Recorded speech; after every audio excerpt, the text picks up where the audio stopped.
And generating complete client report for the domain overview. So this is this info of the report. So I am copying on the and in this screenshot. Also, this is success statement, response, and everything is there. So I am sending now.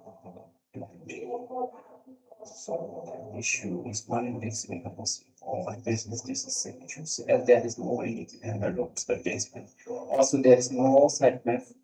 So I am reporting by the so I am giving the prompt which so this prompt is generating the reading. So I am working for the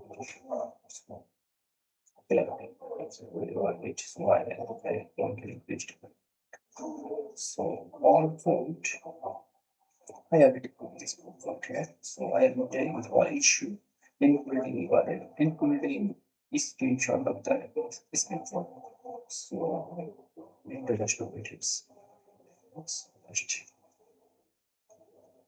then we have okay. So that's me.